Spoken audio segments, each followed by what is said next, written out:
Depois de moldar uma peça por injeção, é preciso extraí-la da cavidade do molde. E um dos métodos mais comuns para fazer essa extração é a utilização de pinos extratores. Agora vem a dúvida: quantos pinos eu preciso utilizar? Onde eu vou posicionar esses pinos dentro da cavidade do meu molde? E qual o diâmetro ideal para esses pinos, de forma que a extração possa ocorrer o mais rápido possível e sem causar danos na peça? Bom, para saber essas respostas, assiste o vídeo até o final.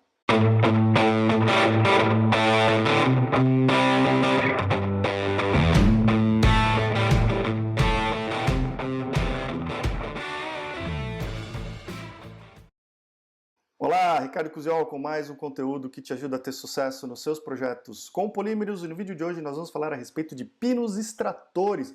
Como é que a gente pode dimensionar esses pinos do ponto de vista de diâmetro, posicionar adequadamente na cavidade e selecionar uma quantidade de pinos que seja interessante, de forma a permitir a extração das peças o mais rápido possível e sem danos. Então, se você quiser saber um pouquinho mais sobre esse assunto, fica comigo até o final do vídeo, que a gente vai bater um papo bem interessante. Te lembrando que esse é um vídeo patrocinado e trazido até você pela 73D, uma empresa que está há mais de 20 anos no mercado brasileiro, aí, trazendo produtos eletroeletrônicos para toda a indústria, mas mais recentemente eles se especializaram em insumos e equipamentos para impressão 3D. Agora, a maior novidade da 73D é a injetora automática de bancada, uma máquina sensacional para peças de pequeno volume, de pequena tiragem e que ocupa muito pouco espaço. Você está vendo algumas imagens aí, uma máquina muito interessante.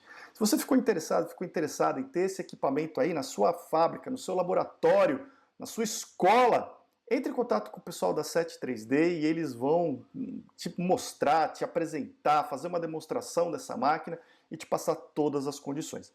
Agora, o mais interessante é o seguinte: se você usar o meu cupom CUZIOL, CUZZIOL, você vai ter direito a um desconto especial, não só na injetora automática de bancada, mas em toda a linha da 73D. Então agora não tem mais desculpa. Corre lá, conhece o site deles, tá na descrição do vídeo, tá aparecendo aqui embaixo e você vai poder conhecer todos os equipamentos, a injetora automática de bancada e pedir a sua demonstração. Fechado? Bom, mais alguns recados importantes aqui do canal. Se você chegou aqui por causa desse vídeo e ainda não é inscrito, não é inscrita, já clica no botãozinho que está aqui embaixo, ativa o sininho para ser notificado e notificada sempre que um novo vídeo de conteúdo com dicas, curiosidades e informação técnica sobre plásticos for publicado. Já deixa a sua curtida, o seu comentário para o vídeo ganhar relevância e ser entregue para um número cada vez maior de pessoas. E faz a sua parte. Pega o link do vídeo e compartilha com todo mundo nos seus grupos de discussão técnica, nas suas redes sociais, enfim, para que a gente possa atingir um número cada vez maior de pessoas com informação técnica de qualidade a respeito dos materiais plásticos. Olha, me segue também no Instagram para passar a receber conteúdo por lá também e conhecer um pouco mais da minha vida pessoal. O endereço está aparecendo aqui no rodapé do vídeo.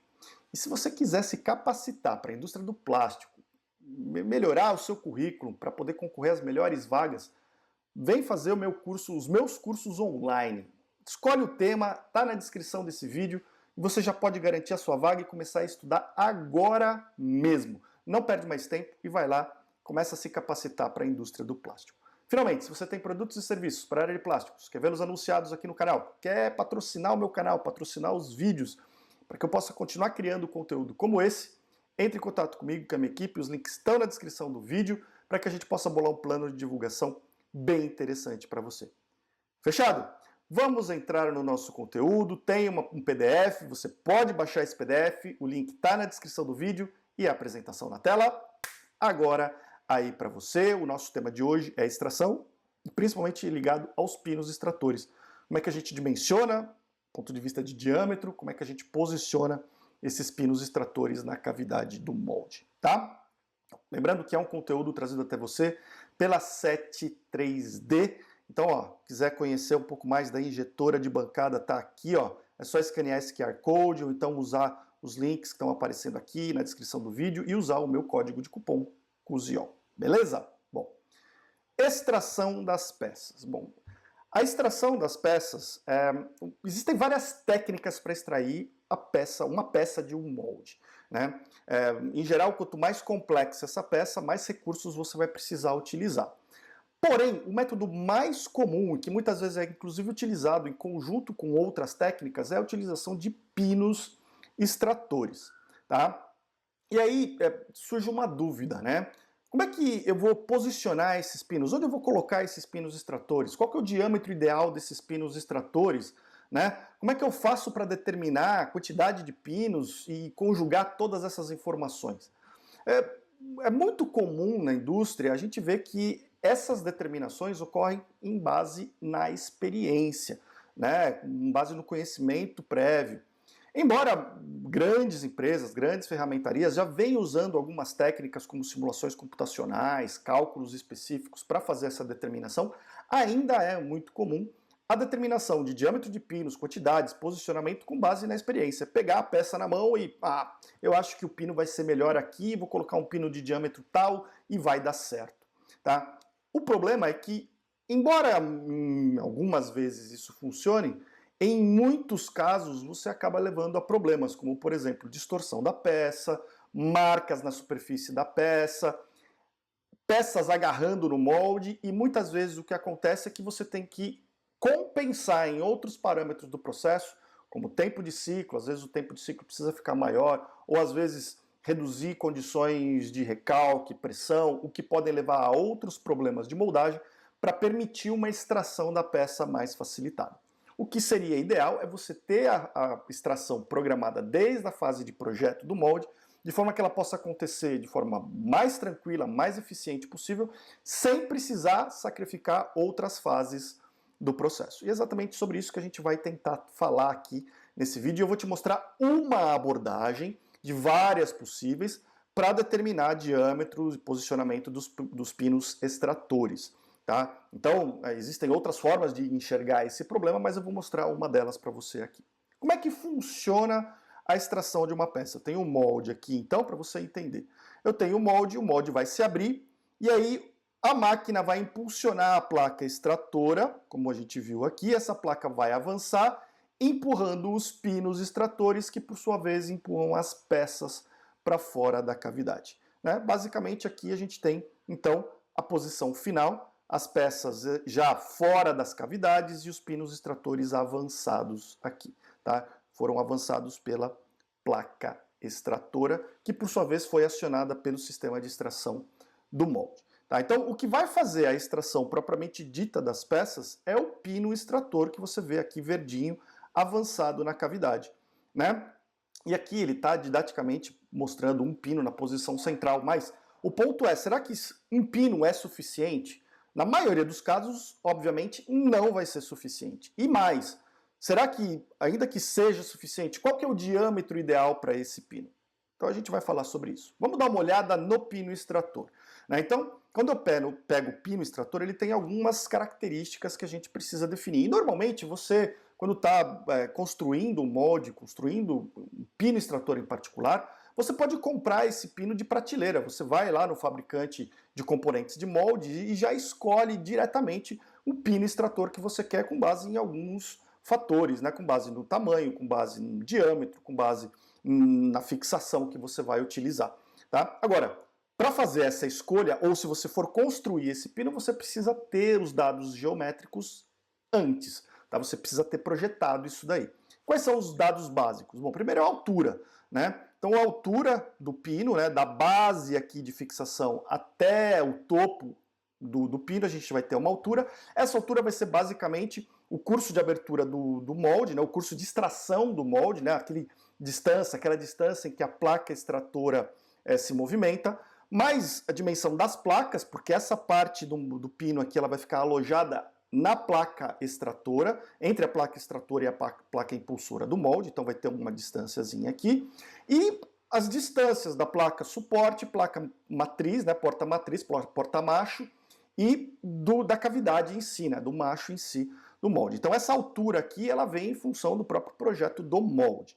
Tá? Depois a gente tem a base de fixação, que é normalmente padronizada. Né? Então, normalmente tem um padrão, em função do diâmetro do pino, você já vai ter um tipo de fixação aqui, um tipo de base de fixação já padronizado para ele poder ficar preso ali na placa extratora.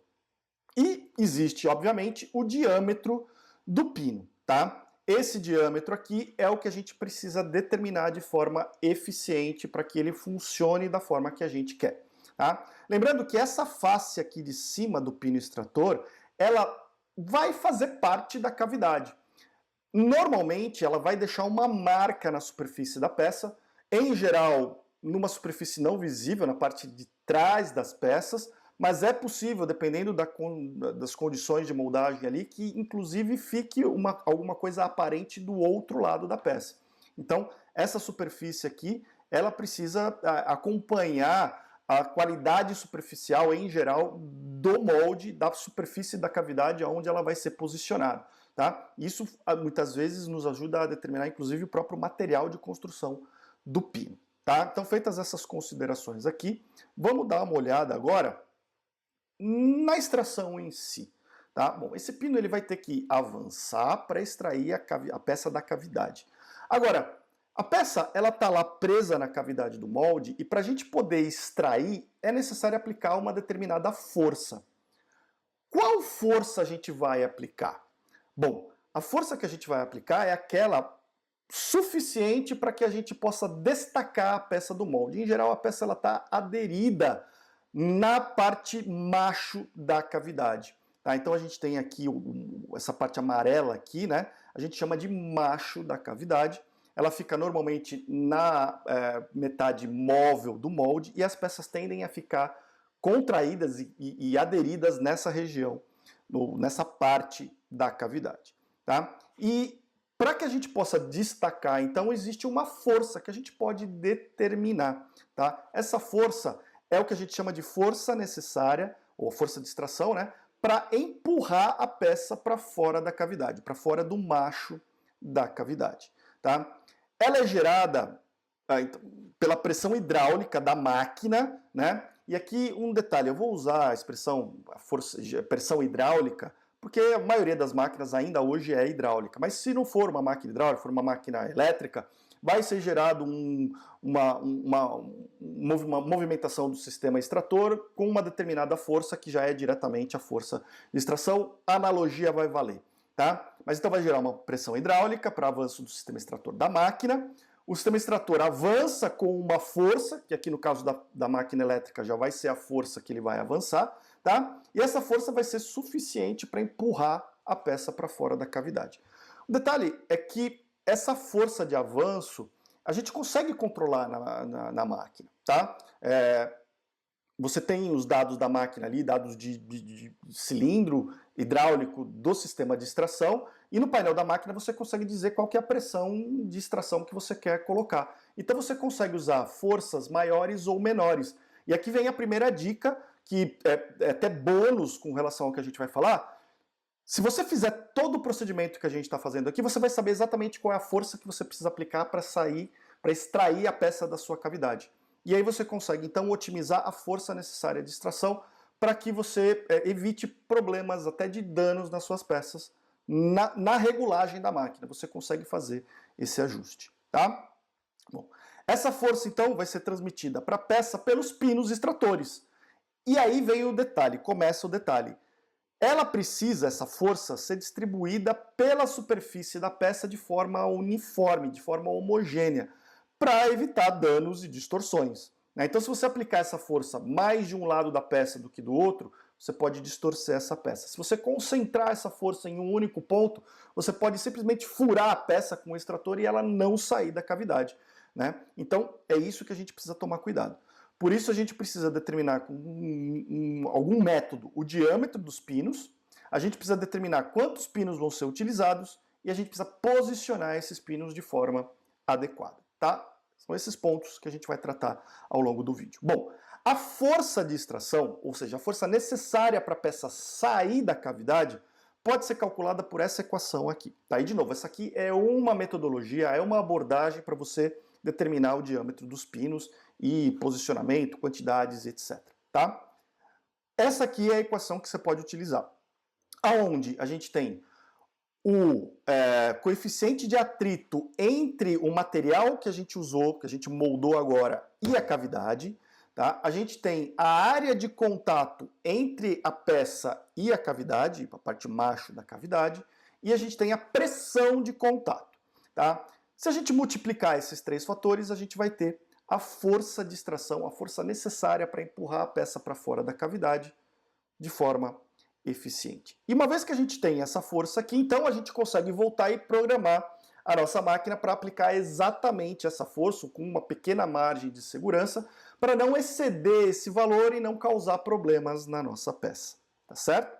Então, a gente pode determinar essa força através dessa equação. Agora, ok, como é que eu vou fazer isso? Onde é que eu vou buscar essas informações? Então vamos olhar detalhe por detalhe, item por item dessa equação, como é que a gente determina. Começando com o coeficiente de atrito, tá? Esse coeficiente de atrito é uma propriedade do material, na verdade é uma propriedade de interface entre dois materiais, né? Então, eu tenho ali dois materiais em contato, eles estão paradinhos ali. Para começar a movimentar esses materiais, existe uma força contrária a esse movimento, que é a força de atrito, e uma das coisas que determina a intensidade dessa força é o coeficiente de atrito, que a gente consegue medir para pares de materiais. Então a gente mede para materiais diferentes. Então, metal com metal ou plástico com metal, a gente consegue medir qual que é esse coeficiente de atrito e inserir isso daí na nossa equação, tá? É óbvio que isso aqui depende da temperatura, rugosidade superficial, então normalmente a gente vai precisar trazer esse valor, essa propriedade, para a temperatura na qual a gente pretende extrair a peça do molde, tá? A vantagem é que se você for na literatura, você pode encontrar tabelas como essa daqui. Eu vou deixar depois lá no final dessa apresentação algumas referências bibliográficas onde você pode encontrar essa tabela, e essa particular está na segunda referência lá no final, tá? Onde você tem, para os principais materiais de moldagem aqui, qual é o coeficiente de atrito para uma determinada rugosidade superficial da cavidade. Então você tem o valor aqui, é só pegar o valor e plugar na fórmula, tá? Muito simples isso daí, é uma propriedade de material, uma propriedade da combinação entre o material plástico e a cavidade, e a gente consegue pegar aqui, certo? Vai na literatura, vai nas informações do fabricante do material, do fabricante do molde, e você vai ter essas informações. Muito bem. Área de contato. A área de contato é o segundo fator para calcular a força. E basicamente a área de contato é uma característica geométrica da peça. Então, para peça simples, ela normalmente é fácil e direta. É só olhar o projeto da peça e você tem essa área, tá? Para peças mais complexas pode ser cada vez mais difícil de obter, mas você consegue ter alguma aproximação ali. Em geral, para peças bem simples, eu estou falando dessa área que está destacada em vermelho aqui, que é a área que é paralela à movimentação de extração da peça. Então a peça vai ser extraída nesse sentido aqui. A área de contato é essa que está paralela aqui. Essa área e essa área, normalmente a gente não precisa considerar, na grande maioria dos casos, porque com um pequeno movimento, uma pequena movimentação da peça, ela já deixa de ter contato com o molde e aí ela já não influi mais diretamente para a força de extração, tá? É lógico que se você tiver algumas superfícies inclinadas aqui, você vai precisar considerar essas superfícies também, porque em algum tempo ela vai ter ainda algum contato com a superfície, tá? Mas em geral a gente está pegando essas faces paralelas ao eixo de extração. Tá? Então é uma característica relativamente simples para peça simples. À medida que a peça fica mais complexa, vai ficando um pouco mais difícil, mas com o auxílio de sistemas computacionais você consegue determinar essa área de uma forma razoavelmente tranquila. O problema está exatamente na pressão de contato, e aí onde a gente vai fazer algumas considerações. A pressão de contato é a mais difícil de prever, tá? Ela pode ser calculada analiticamente, mas o mais comum é realmente utilizar a simulação computacional, tá? Aliás, para cálculo da força em si, hoje uma outra abordagem é exatamente você analisar e realizar uma simulação computacional, colocando esses parâmetros todos ali e deixar o computador prever qual que vai ser a força necessária para remover a peça da cavidade, tá? Mas ela pode ajudar a prever aqui a pressão de contato para a gente poder fazer esse cálculo analítico também. Bom, a fórmula da pressão de contato, para que a gente possa calcular analiticamente, é dada por essa equação aqui, ó, tá? E essa equação ela veio da primeira referência bibliográfica que eu deixei lá no final. Tá? Então você tem a pressão de contato, ela vai ser uma função, para você tentar mais ou menos entender qual que é a lógica aqui.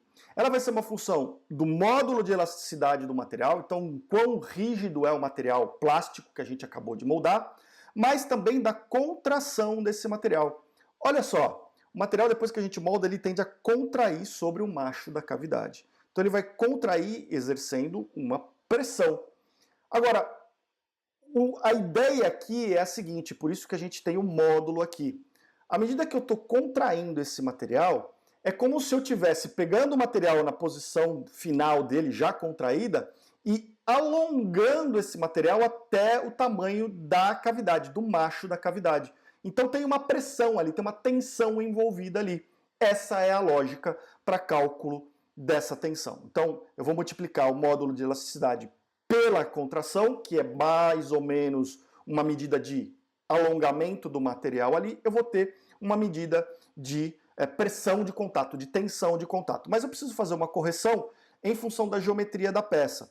Então, aqui tem um diagramazinho que mostra a espessura da peça e, basicamente, a distância, né, aqui considerando uma peça cilíndrica, o raio da peça, né, a distância do centro da peça até o ponto de contato, e esse ângulo alfa aqui, levando em conta o ângulo de saída, né, o ângulo de extração da peça, eu tenho um vídeo falando sobre o que é o ângulo de extração, vou deixar o card aqui em cima para você poder assistir, mas ele leva em conta, então, uma reta perfeitamente vertical até o ponto de contato e uma reta perpendicular à espessura da peça aqui. Aí a gente vai ter um ângulo formado, que vai ser função desse ângulo de extração, e aí a gente corrige esse valor aqui em função desse parâmetro. E aí a gente vai ter a pressão de contato, tá? É um procedimento muito complexo, eu simplifiquei bastante aqui, só para você poder entender a lógica, tá? Todo o procedimento está na referência que eu falei para você, mas é uma forma de você encontrar a pressão de contato de forma relativamente simples. É lógico que para peças muito complexas vai ficar cada vez mais difícil, mas ainda assim é possível de se fazer, tá? Então está aqui a fórmula para determinar a pressão de contato. E aí eu já tenho os três elementos.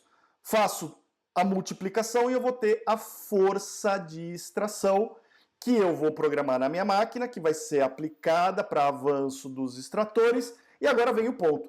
Essa força agora precisa ser distribuída pela superfície da minha peça, de forma a não causar danos na peça, tá? Então a primeira coisa, eu preciso determinar a quantidade de pinos e onde eu vou colocar esses pinos. Bom, a quantidade é o seguinte, quanto mais pinos, mais distribuída a força de extração. E tem uma pequena observação aqui que eu vou falar para você daqui a pouco. Então a ideia, num primeiro momento, é ter a maior quantidade de pinos possíveis em função da geometria da peça para que essa força fique o mais distribuída por toda a superfície de forma igual. E o ideal é que eu tenha pinos em todas as regiões da peça que cubram ali a extensão da área da peça na sua maior quantidade possível. Eu não quero ter pinos mais de um lado da peça do que do outro, exatamente para não ocorrer a distorção dessa peça, tá? Bom, a quantidade normalmente é caso a caso, com base na experiência ou em simulações computacionais. Mas normalmente, olhando para a peça, você consegue determinar quais são as regiões onde a gente vai ter possibilidade de colocar um pino extrator. E se há possibilidade, talvez seja interessante colocar pinos extratores ali. Aí a gente vai posicionar esses pinos. Onde é que seriam regiões possíveis de colocar os pinos? Bom, primeiro, a gente tem que buscar as regiões com maior rigidez da peça. Então, próximo a paredes, interseção de nervuras, porque são pontos onde naturalmente a própria geometria da peça é mais rígida e se a gente aplicar uma força ali, ela não vai distorcer ou vai ser mais difícil de ocorrer uma distorção. Se a gente buscar todos esses pontos ao longo da superfície da peça, a gente está bem encaminhado. A gente precisa evitar posicionar em grandes áreas planas, longe de elementos estruturais. Por quê? Se eu tenho uma grande área plana aqui, eu coloco um pino só aqui no meio, a tendência é que a peça não tenha rigidez suficiente para poder suportar a força de extração. Ricardo, mas não tem jeito, a minha peça é plana e tal. Bom, talvez nesse caso a sua peça não seja elegível para extração por pinos e você precise usar outra técnica de extração. E esse é uma dica muito interessante que vai ficar para outro vídeo. Mas existem, como eu falei, outras técnicas de extração. E se você tem muitas áreas planas e não tem como colocar um pino extrator em regiões de maior rigidez, talvez o ideal não seja usar pinos extratores. Porque senão o que vai acontecer é que você vai ter que aumentar demais o tempo de refrigeração para a peça ficar mais rígida e aí sim suportar essa força de extração. A ideia de buscar as regiões com mais rigidez da peça é você não precisar esperar muito tempo. Aumentar a rigidez, solidificar o material até que ele tenha uma rigidez suficiente para ser extraído é o nosso objetivo aqui, tá certo? Muito bem. Depois, lógico que a posição dos pontos de injeção deve ser conciliada com outros elementos do molde. Então, se você posicionar um pino extrator numa região onde lá para baixo vai ter uma linha de refrigeração passando, ou um inserto do molde, ou uma gaveta, um elemento móvel do molde, ali não vai ser uma região onde você pode colocar aquele pino extrator. Tá? Então tem que ser tomado esse cuidado também. Muitas vezes a região ideal, uma interseção de nervuras ali, a mais rígida da peça, pode não ser viável exatamente por conta desse motivo, e aí você vai ter que buscar alguma coisa mais próxima ali. Tá? É legal, se possível, colocar os pinos próximos uns dos outros para evitar distorções em penamento, né? Colocar um pino aqui e outro pino aqui deixa uma área muito grande aqui no meio que pode levar a distorção. Então, tentar colocar os pinos mais próximos uns dos outros, tá? Cuidado com áreas de aparência, porque os pinos vão deixar uma marca. A gente tenta minimizar isso daí, mas eles normalmente deixam uma marca, né? Principalmente na face de moldagem, onde o pino está colocado, ele vai colocar uma marca ali, tá? E aqui vem a observação. Eu tinha colocado aqui que quanto mais pinos, melhor, né? Mas é melhor ter menos pinos, ainda em uma quantidade suficiente, mas com um grande diâmetro, do que ter mais pinos com menor diâmetro, porque o menor diâmetro concentra a força e pode causar furos nas peças. Tá? Então, às vezes, você vai ter restrição de diâmetro, você vai ter regiões da peça onde não tem como colocar um diâmetro maior. E, de novo, talvez essas peças sejam mais interessantes utilizar outras técnicas de extração do que usar um pino de diâmetro muito pequenininho, tá? Então, sempre buscar pinos de diâmetro maior, que distribuem melhor a força e evitam o furo na peça no momento da extração, tá? Bom, aí sim, como é que a gente determina, então, o diâmetro dos pinos, agora que a gente meio que sabe aonde a gente vai posicionar e já tem agora uma estimativa de quantos pinos a gente vai utilizar, tá? Então, a ideia é que quanto maior o diâmetro, melhor a distribuição da carga, tá? Menos força cada pino vai fazer e, portanto, menos chance de ele furar ou danificar a peça, tá? A ideia é evitar marcar a superfície da peça, evitar que o pino fure a peça. E aí tem algumas literaturas, algo como isso, tá? Esse gráfico que a gente está vendo, que é um gráfico de diâmetro do pino em função da resistência à compressão do material que está sendo moldado. Isso é um dado que você busca em ficha técnica do material, com o fabricante do material, tá? É basicamente uma forma de medir o quanto que esse material resiste ao pino penetrar na superfície da peça, marcar ou furar a superfície da peça na temperatura pretendida para a extração dessa peça. Tá? Então o que você vai fazer? A gente calculou a força de extração lá atrás. E agora a gente já sabe mais ou menos quantos pinos a gente vai ter. Então digamos, para efeito de fazer uma conta fácil, que eu tenha calculado que a minha força de extração é de 800 newton. E que, em função da geometria da peça, os pontos melhores de colocação ali, eu vou usar 4 pinos extratores. Cada pino, então, vai ter que exercer uma força de 200 newton, 800 dividido por 4, certo? Então, eu vou trabalhar com essa curva aqui, ó, é a curva de 200 newton, que é a força por pino extrator. E aí, digamos que o meu material tem uma resistência à compressão, para deixar a conta fácil também, de 10 megapascal, tá? Eu vou subir aqui até interceptar a curva de 200 newton por pino e vindo para cá eu tenho que cada pino, então, de forma ideal, precisa ter 5 milímetros de diâmetro, de forma a ter uma distribuição de força adequada e evitar que a superfície da peça seja marcada. Assim, eu consigo determinar qual que vai ser o diâmetro do pino e a força de extração necessária para que a minha extração ocorra da forma mais rápida possível nas condições de extração que eu quero.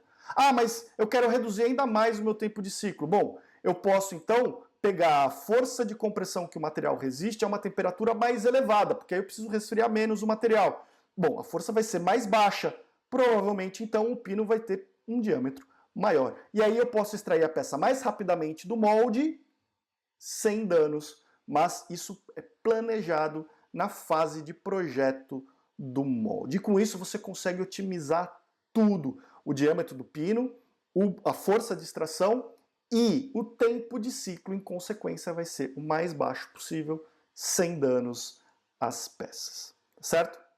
Eu vou deixar aqui para você as bibliografias, como eu falei, tá? A primeira referência, onde você encontra todos os dados de cálculo da pressão de contato, e a segunda referência, onde você encontra os dados de coeficiente de atrito, das curvas de diâmetro dos pinos, e aí eu fico muito curioso para saber a sua opinião. Como é que você faz para determinar o diâmetro dos pinos, quantidade dos pinos, posicionamento? O que você achou dessa técnica aqui que eu mostrei para você agora? Deixa um comentário aqui no vídeo, me manda uma mensagem falando como você faz, o que você achou, o que você complementaria nesse conteúdo. Me fala também a respeito de outros temas que sejam do seu interesse para preparar vídeos como esses que te ajudem no seu dia a dia.